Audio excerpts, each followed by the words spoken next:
If my history, for which is defined as a chronological record of significant events in my life, often including an explanation of their causes, are now being hidden from my children and my wife inside of the civil and criminal courthouses in Seminole and Orange counties in the state of Florida, as well as inside of the federal courthouse in the Middle District of Florida, then what would be my history, right? For which is defined as an established record. If I exist, but I do not exist truly, then do I exist? But this, this is what getting me about those who exist with me. Like, why would you want me to exist less than I am? So if I am who I am, then it would allow you to become who you should be. But if you deny me of my history, then what history do we have? See, that's what, I'm saying, well, wouldn't the better I be, the better it'll be? Or if you become better, then you could show me how to become better? But now, if you deny me of my greatness, then where are we? Like, if I'm supposed to be greater than you allowing me to be, how are you a friend to me? If you are the reason why I am living beneath myself. So if you are helping me, but you are not helping me become a better person, then what are you helping me do? And that's what I'm asking my friends. I'm not saying that you're not helping me. I'm asking you, can you not see how you hurting my chronological record? See, you have taken 15 years out of my life. Now, I am now surviving your understanding of my life. But yet, you won't let me testify to my life. You're telling me what you believe about my life. And that's what I don't understand about somebody teaching me about Jesus. So I went and got this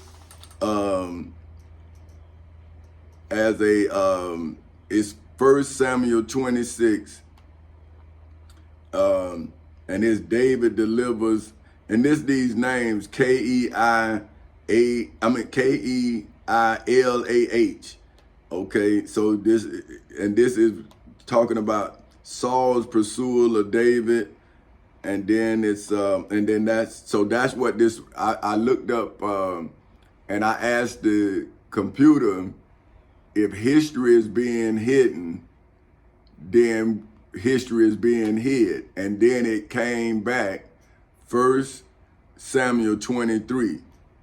And it was Saul pursues David, but since it's just, verses 1 to 29, I'm going to read it now. But it's a lot of these names in here, so I'm just going to spell them because I know y'all going to be talking about pronunciation. So I'm not even gonna go there.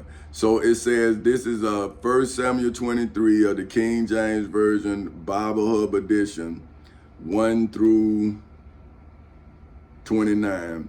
And it says, then they told David, saying, behold, the Philistines fight against Keilah, and they robbed the threshing floors. Now, the threshing floors is defined as, let me see. Okay. Threshing floor is defined as a hard, level surface on which grain is threshed with a flange. So that's where your grains are put and threshed. So let me see, threshed, let me see. Okay, threshed is separated grain from a plant, typically with a fledge, which is a tool consisting of a wooden shaft with a sharp, heavy stick. So that's, I'm just showing you what it is, because like I say, I don't like to say something without breaking it down. So therefore David inquired of the Lord, saying, shall I go and smite the Philistines? And the Lord said unto David, go and smite the Philistines and save Keilah. And David's men said unto him, behold, we are afraid here in Judea. How much more then if we come to kill that's what I'm saying, Keilah, against the armies of the Philistines. Then David inquired of the Lord yet again, and the Lord answered him and said, arise, go down to Keilah, for I will deliver the Philistines in thy hand. So David and his men went to Keilah and fought the Philistines and brought away their cattle and smote them. So now look, the man stole their cattle. So, okay, if you went there to save somebody, because that's the person, why take the cattle? Unless you was going there to take the cattle anyway. And then he said the Lord. See, but hold on now. But this is why. But why did Saul go after him? Okay, look. Okay, now, and it came to pass. Wait. And brought away their cattle and smote them with a great slaughter. So he slaughtered them. So David saved the inhabitants of Keilah, Keilah. So if he saved them, why did he take the cattle? What inhabitants did he save? If he did great slaughter and then he brought away their cattle. See, but look, man. Okay, and it came to pass when Abiathar, the son of Ahimelech, fled to David to Keilah. Man, these names amazing. That he came down with a now hold on now, ephod now, but let me show you what that is. I had looked it up, and it's an ephod. Okay, look. Ephod. And it's a linen apron worn in ancient Hebrew rites, especially an investment for the high priest. And it says an ancient Hebrew instrument of priestly divination. See, not divination. Divination. Yeah, divination. And the divination, since I messed up on it, is the art or practice that seeks to foresee or foretell future events or discover hidden knowledge, usually by the interpretation of omens or by the aid of supernatural powers.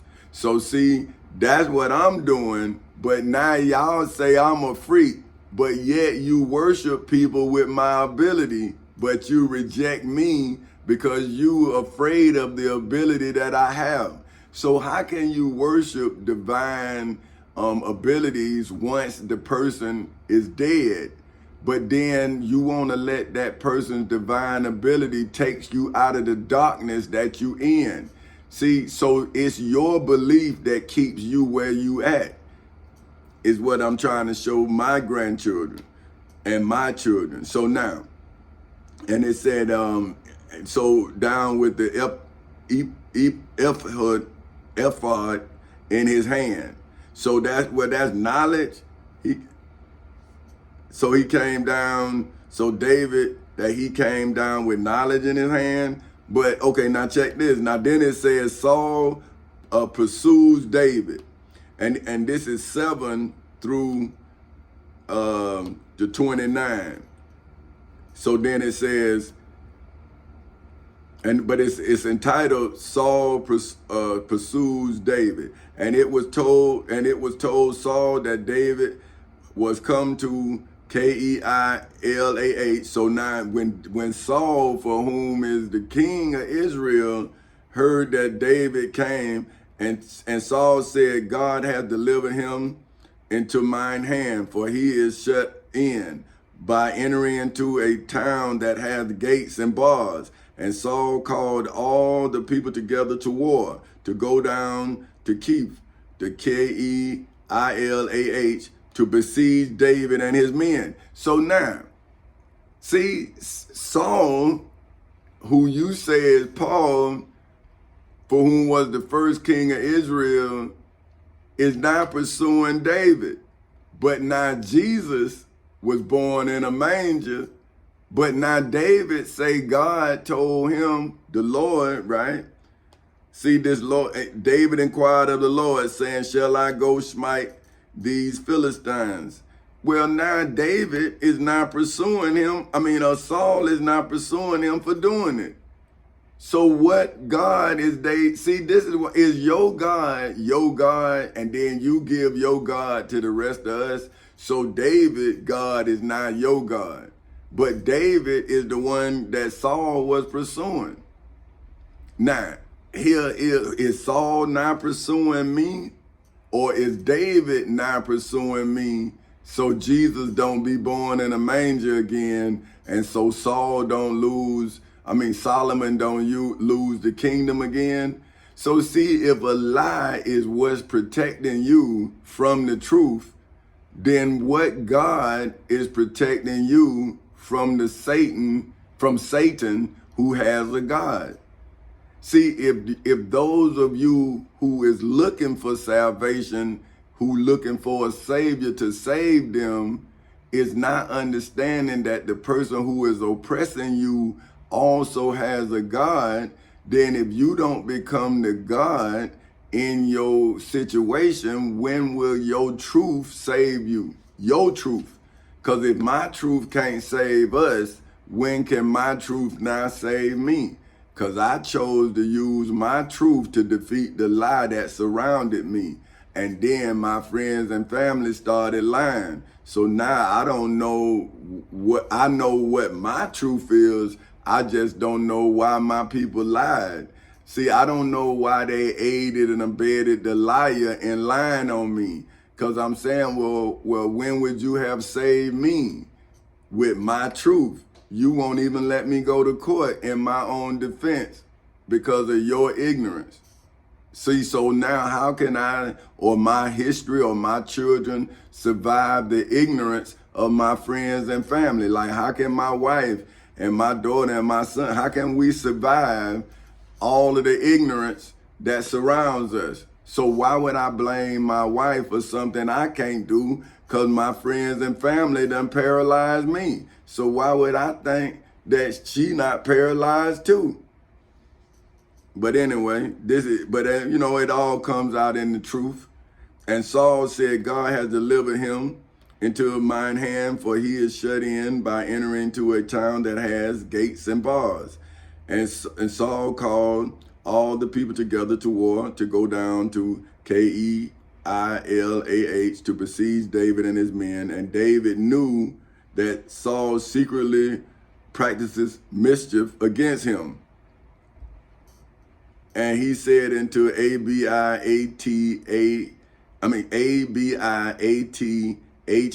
the priest, bring hither the ephod. Well, let me go back again, but that thing. Okay, hold on. It's Ephod. So he said, now go bring the linen apron worn in ancient Hebrew rites, especially as a vestment for the high priest. So now, is he donning the ephod? Is he now making himself a priest? Okay, and he said unto him, the priest, bring hither. And then said David, O Lord God of Israel, thy servant has certainly heard that Saul seeketh to come to Keilah to destroy the city for my sake. Will the men of Keilah deliver me up into his hand? Will Saul come down as thy servant have heard? O Lord God of Israel, I beseech thee, tell thy servant. And the Lord said, he will come down. Then said David, will the men of Keilah deliver me and my men into the hand of Saul? And the Lord said, they will deliver thee. Then David and his men, which were about 600, arose and departed out of Keilah. So now, I thought David said, that God told him to go and smite the people, to save the people. So now, why is he leaving? See, look, man, something ain't right with y'all stories here. See, and went wheresoever they will go. They could go. See, it say wheresoever they could go. They was on the run. But I thought David was the one that defeated Goliath. Now why is Saul now chasing him? And David abode in the wilderness in strongholds and remained in a mountain in the wilderness of Ziph. So I'm saying Ziph, Z-I-P-H. And Saul sought him every day, but God delivered him not into his hands. So now see, so what God is? Everybody got a God. So Saul have a God, Satan have a God. See, everybody have a God, but the poor. The poor don't have a God other than the God that David or Saul or somebody gave to them. But they following a God. But the poor people have no leadership. But now when I lead into court myself, now they say that I am not a leader of myself, and they won't let me do no business. None of the education or the knowledge that I got with the black business owners that I do business with, they don't want to hear none of it.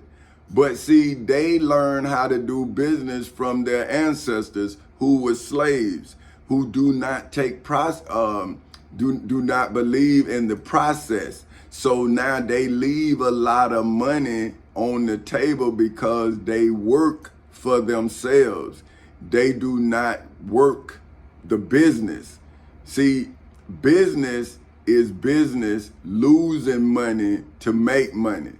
So that's why business owners then get paid at the end of business. See, but black people who work for themselves gotta get paid for the work that they do when they do the work. So that's why they can't build their business, because they live off of the business that they do. So if you live off of the business that you do, how can your business grow when you need the money to pay your bills? See, so what you telling the man, you saying, listen, brother, you work for your company. Your company don't work for you. So don't pay yourself from your company. Make your company pay you. Then pay your bills. See?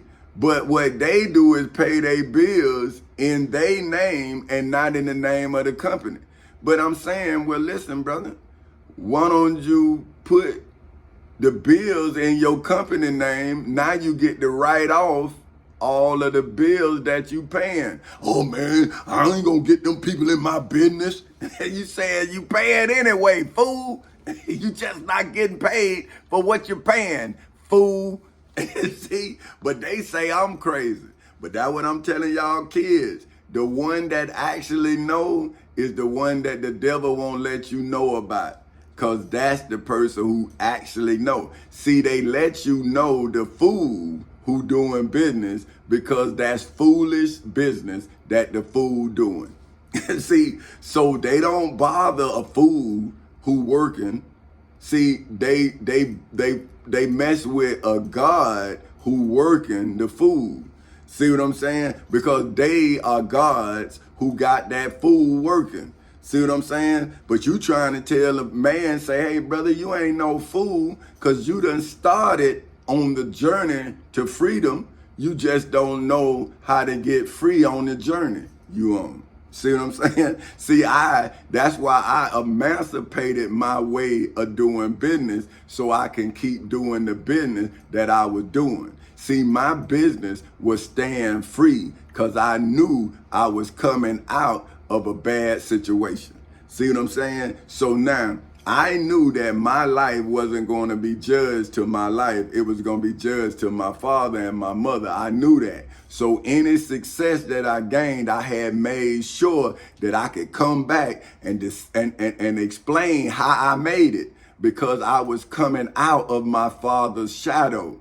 Now, that's not a bad thing, because my father's shadow is what I'm casting a different light. See, I'm saying, yeah, this is what my daddy taught me, but now look at what I did with the knowledge that my daddy showed me. See what I'm saying? Now, y'all talked about my daddy, but you didn't see the greatness of my father. I did, and now you can't accept his greatness, because it's in me being projected in the way that I saw my father.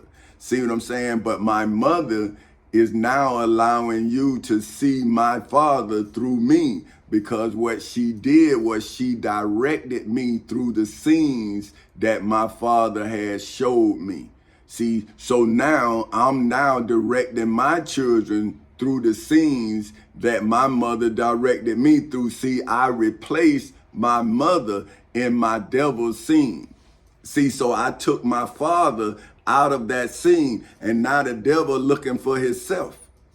See what I'm saying? So now it say, and David saw that Saul was come out to seek his life. And David was in the wilderness of Ziph, which is Ziph, and in a wood. And Jonathan, Saul's son, arose and went to David into the woods and strengthened his hand in God. And he said unto him, fear not, for the hand of Saul my father shall not find thee.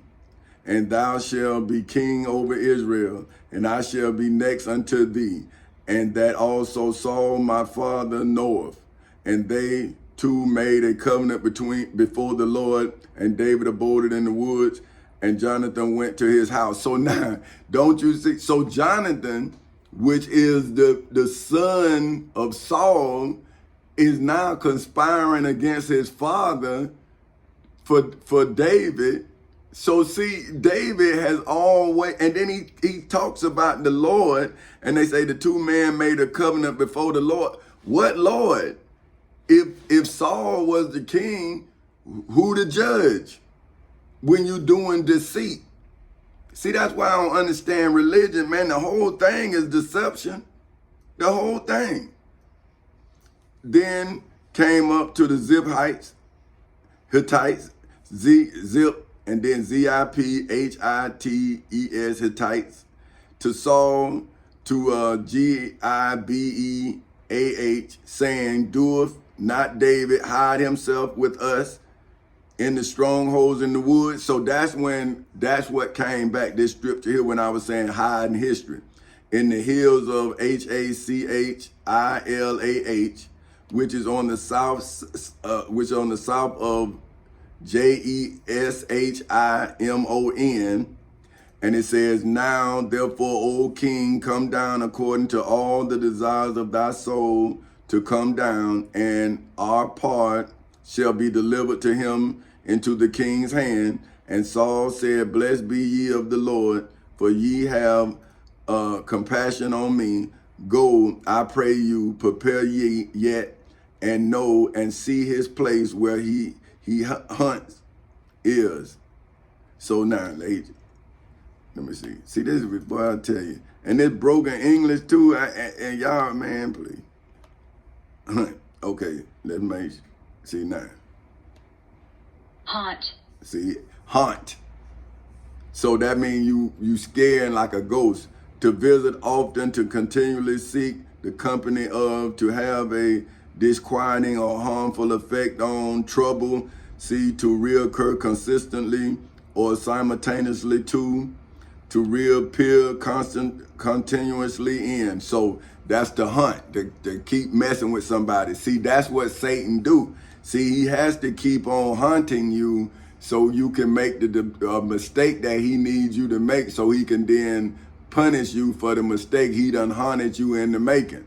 See, this is what I'm saying is, and who has seen him there? Now his own son saw David, Saul's son, but he wouldn't tell his father where David is. So how is his house in order? So, I mean, this is all just, I mean, man, the family is lost. if you look at this, what is the family? The son against the father for David. But okay, now, have seen that, for it is told me that he has dealt very subtly. So now that's with craftiness. So see therefore and take knowledge of all the lurking places. Now, lurking.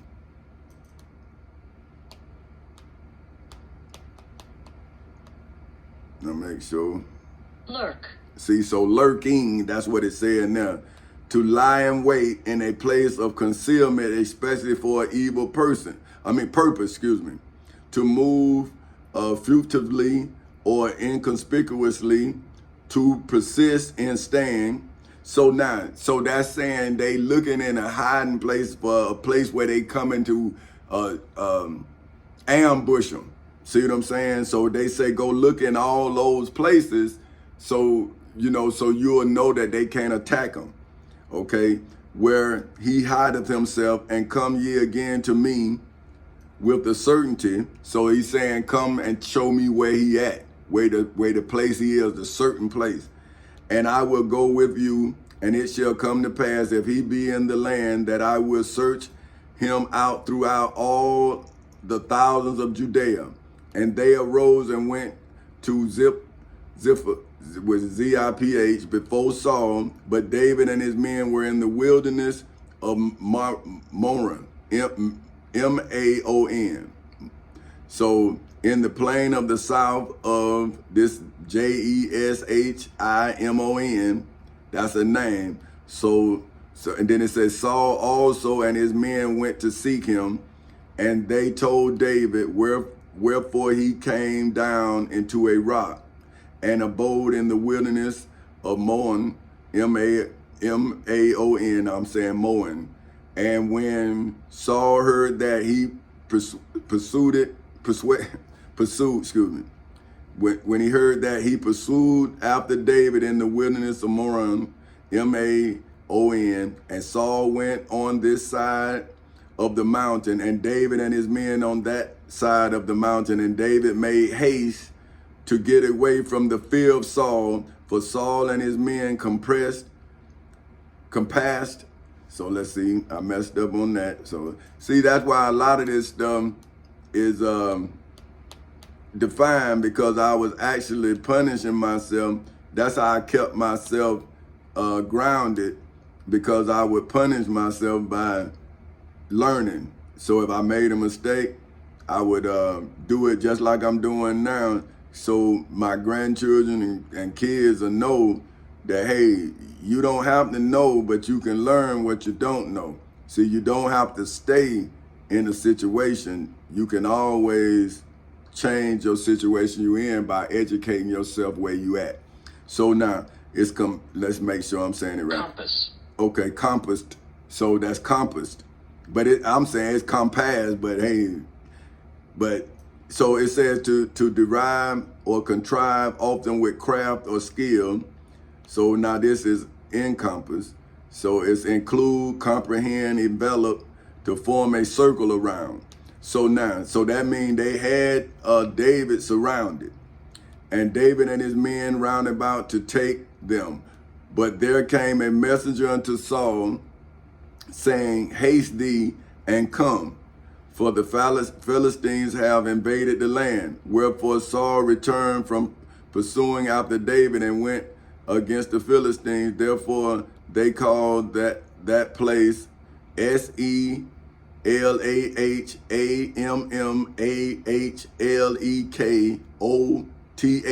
Man, ain't no way I'll try that one. Ain't no way. But y'all got it. I spelt it. You got it in the Bible. You say what it is. I don't know. And David went up from tents and dealt in a stronghold at Engedi. So I say Engedi. Your guess good as mine. So, but what I'm saying, you get the gist of what's happening, right?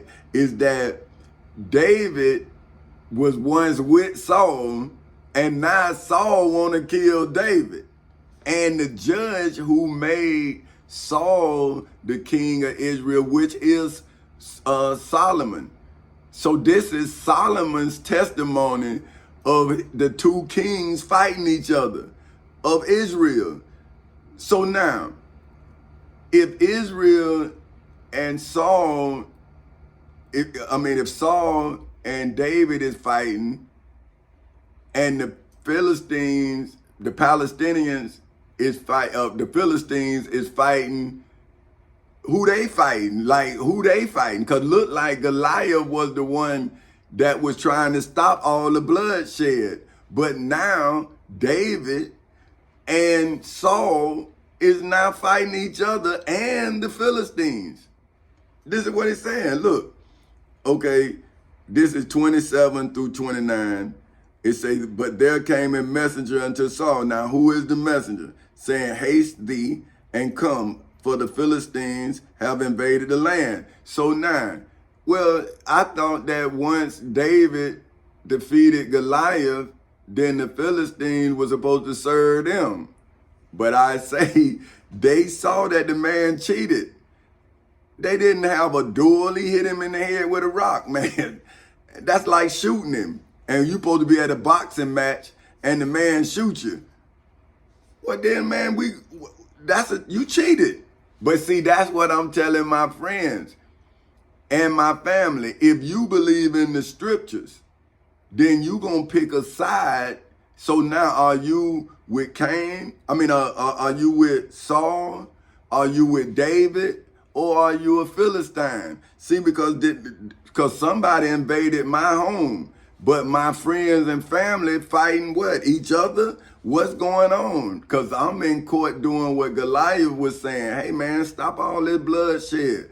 Let's you and I go to court. Don't get my family and friends involved in this. That's what I'm saying. That's why I'm in the court fighting with evidence, facts, truth, law.